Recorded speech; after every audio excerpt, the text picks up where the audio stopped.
हम आज की खूबसूरती को सिर्फ इसलिए नहीं देख पाते क्योंकि हम एक सुंदर कल के बारे में सोचने में खोए रहते हैं। हाय गाइस, मैं हूं सूर्यबली। मेरे यूट्यूब चैनल कल्याण पथ में आप सबका बहुत बहुत स्वागत है। आज मैं आप लोगों को एक प्रेरक प्रसंग सुनाने वाला हूं, जीवन की डोर।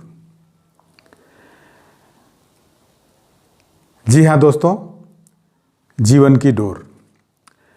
रमेश क्लास 8 का स्टूडेंट था। वह जब क्लास में होता तब बाहर खेलने के बारे में सोचता और जब खेलने का मौका मिलता तो वो कहीं घूमने के बारे में सोचता। इस तरह वह कभी भी प्रेजेंट मोमेंट को एंजॉय नहीं करता, बल्कि कुछ न कुछ आगे का सोचा करता। उसके घर वाले और दोस्त भी उसकी इस आदत से परेशान थे। एक बार रमेश अकेले ही पास के जंगलों में घूमने निकल गया। थोड़ी देर चलने के बाद उसे थकान हो गई और वह वहीं नरम घासों पर लेट गया। जल्द ही उसे नींद आ गई और वह सो गया। सोने के कुछ देर बाद एक आवाज़ आई, रमेश रमेश। रमेश ने आंखें खोली तो सफ़ेद वस्त्रों में एक परी खड़ी थी। वह बहुत सुंदर थी और उसने अपने एक हाथ में जादुई छड़ी ले रखी थी और दूसरे हाथ में एक मैजिकल बॉल थी जिसमें से एक सुनहरा धागा लटक रहा था। रमेश परी को देखकर खुशी से झूम उठा और कुछ देर परी से बातें करने के बाद बोला, आपके हाथ में जो छड़ी है उसे तो मैं जानता हूं, पर आपने जो ये बाल ली हुई है उससे ये सुनहरा धागा कैसे लटक रहा है? परी मुस्कुराई, रमेश, यह कोई मामूली धागा नहीं है। दरअसल यह तुम्हारे जीवन की डोर है। अगर तुम इसे हल्का सा खींचोगे तो तुम्हारे जीवन के कुछ घंटे कुछ सेकंड्स में बीत जाएंगे। यदि इसे थोड़ा तेज़ी से खींचोगे तो पूरा दिन कुछ मिनटों में बीत जाएगा, और अगर तुम उसे पूरी ताकत से खींचोगे तो कई साल भी कुछ दिनों में बीत जाएंगे। रमेश ने उत्सुकता से पूछा, तो क्या आप ये मुझे दे सकती हैं? हाँ हाँ, क्यों नहीं। ये लो, पकड़ो इसे। पर ध्यान रहे, एक बार अगर समय में तुम आगे चले गए तो पीछे नहीं आ सकते। परी ने जीवन की डोर रमेश के हाथों में थमाते हुए कहा और फौरन अदृश्य हो गई। अगले दिन रमेश क्लास में बैठा, खेलने के बारे में सोच रहा था, पर टीचर के रहते वह बाहर जाता भी कैसे। तभी उसे परी द्वारा दी गई सुनहरे धागों वाली बाल का ख्याल आया। उसने धीरे से बाल निकाली और डोर को जरा सा खींच दिया। कुछ ही सेकंड्स में वह मैदान में खेल रहा था। वाह, मज़ा आ गया, रमेश ने मन ही मन सोचा। फिर वह कुछ देर खेलता रहा, पर मौजूदा वक्त में न जीने की आदत के अनुसार वह फिर से कुछ ही देर में ऊब गया और सोचने लगा, ये बच्चों की तरह जीने में कोई मज़ा नहीं है। क्यों न मैं अपने जीवन की डोर को खींचकर जवानी में चला जाऊं। और झटपट उसने डोर कुछ तेजी से खींच दी। रमेश अब एक शादीशुदा आदमी बन चुका था और अपने 2 प्यारे प्यारे बच्चों के साथ रह रहा था। उसकी प्यारी माँ, जो उसे जान से भी ज़्यादा चाहती थी, अब बूढ़ी हो चुकी थी और पिता, जो उसे अपने कंधों पर बैठाकर घुमा करते थे, वृद्ध और बीमार हो चले थे। इस परिवर्तन से रमेश अपने माता पिता के लिए थोड़ा दुखी जरूर था, पर परिवार और बच्चे हो जाने के कारण उसे बहुत अच्छा महसूस हो रहा था। 1-2 महीनों सब ठीक ठाक चला, पर रमेश ने कभी अपने वर्तमान को आनंद के साथ जीना सीखा ही नहीं था। कुछ दिन बाद वह सोचने लगा, मेरे ऊपर परिवार की कितनी जिम्मेदारी आ गई है। बच्चों को संभालना इतना आसान भी नहीं, ऊपर से ऑफिस की टेंशन अलग है, माता पिता का स्वास्थ्य भी ठीक नहीं रहता। इससे अच्छा तो मैं रिटायर हो जाता और आराम की ज़िंदगी जीता।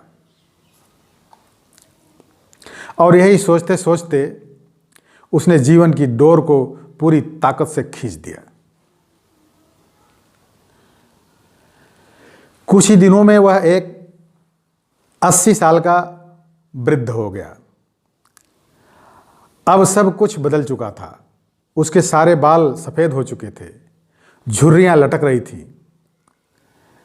उसके माता पिता कब के उसे छोड़कर जा चुके थे। यहाँ तक कि उसकी प्यारी पत्नी भी किसी बीमारी के कारण मर चुकी थी। वह घर में बिल्कुल अकेला था। बस कभी कभी दूसरे शहरों में बसे उसके बच्चे उससे बात कर लेते थे फ़ोन पर। लाइफ में पहली बार रमेश को एहसास हो रहा था कि उसने कभी अपनी ज़िंदगी को एंजॉय नहीं किया। उसने न स्कूल डेज में मस्ती की, न कभी कॉलेज का मुंह देखा। वह न कभी अपनी पत्नी के साथ कहीं घूमने गया, ना ही अपने माता पिता के साथ अच्छे पल बिताए। यहाँ तक कि वो अपने प्यारे बच्चों का बचपन भी ठीक से नहीं देख पाया। आज रमेश बेहद दुखी था अपना बीता हुआ कल देखकर। वह समझ पा रहा था कि अपनी बेचैनी और व्याकुलता में उसने जीवन की कितनी सारी छोटी छोटी खुशियां यूं ही गंवा दी। आज उसे वो दिन याद आ रहा था जब परी ने उसे वो मैजिकल बाल दी थी। एक बार फिर वह उठा और उसी जंगल में जाने लगा और बचपन में वह जिस जगह परी से मिला था वहीं मायूस बैठ अपने आंसू बहाने लगा। तभी किसी की आवाज़ आई, रमेश रमेश। रमेश ने पलट कर देखा तो एक बार फिर वही परी उसके सामने खड़ी थी। परी ने पूछा, क्या तुमने मेरा स्पेशल गिफ्ट एंजॉय किया? पहले तो वो मुझे अच्छा लगा, पर अब मुझे उस गिफ्ट से नफरत है, रमेश क्रोध में बोला। मेरी आंखों के सामने मेरा पूरा जीवन बीत गया और मुझे कुछ इसका आनंद लेने का मौका तक नहीं मिला। हाँ, अगर मैं अपनी ज़िंदगी नॉर्मल तरीके से जीता तो उसमें सुख के साथ दुख भी होते, पर मैजिकल बाल के कारण मैं उनमें से किसी का भी अनुभव नहीं कर पाया। मैं आज अंदर से बिल्कुल खाली महसूस कर रहा हूँ। मैंने ईश्वर का दिया ये अनमोल जीवन बर्बाद कर दिया। रमेश निराश होते हुए बोला। परी ने कहा, ओहो, तुम तो मेरे तोहफे के शुक्रगुजार होने के बजाय उसकी बुराई कर रहे हो। खैर, मैं तुम्हें एक और गिफ्ट दे सकती हूँ। बताओ तुम्हें क्या चाहिए? रमेश को यकीन नहीं हुआ उसे एक और वरदान मिल सकता है। वह खुशी से भावुक होते हुए बोला, मैं फिर से वही पहले वाला स्कूल बॉय बनना चाहता हूँ। मैं समझ चुका हूँ कि जीवन का हर एक पल जीना चाहिए। जो अभी को कोसता है वो कभी खुश नहीं रहता, वो खुश हो ही नहीं पाता, उसका जीवन खोखला रह जाता है। प्लीज़ प्लीज़ मुझे मेरे पुराने दिन लौटा दो, प्लीज़ प्लीज़। तभी एक आवाज़ आती है, उठो बेटा, तुम यहाँ इन जंगलों में कैसे आ गए? और ये सपने में प्लीज़ प्लीज़ क्या बड़बड़ा रहे हो? रमेश आंखें खोलता है। अपनी माँ को आंखों के सामने देखकर वह कसकर उनसे लिपट जाता है और फूट फूट कर रोने लगता है। वह मन ही मन परी का शुक्रिया अदा करता है और कसम खाता है कि वह अब वो जीवन के अनमोल पलों को पूरी तरह जिएगा और डे ड्रीमिंग और कल के बारे में सोचकर अपने आज को बर्बाद नहीं करेगा। दोस्तों, क्या आप खुद को रमेश से रिलेट कर पा रहे हैं? कई बार ऐसा होता है कि हम आज की खूबसूरती को सिर्फ इसलिए नहीं देख पाते क्योंकि हम एक सुंदर कल के बारे में सोचने में खोए रहते हैं, या कई बार हम जो नहीं घटा उसके घटने की चिंता में अपने आज को चिता पर जला देते हैं, बर्बाद कर देते हैं। हमें ऐसा नहीं करना चाहिए। खुशियों के छोटे छोटे पलों को पूरी तरह जीना चाहिए। जीवन की डोर एक बार खिंच जाती है तो फिर लौटकर नहीं आती। दोस्तों, किसी ने सच ही कहा है, बीता हुआ कल कभी नहीं आएगा और आने वाला कल शायद कभी ना आए। इसलिए आज ही अपनी ज़िंदगी जी लो, आज ही खुशियाँ मना लो।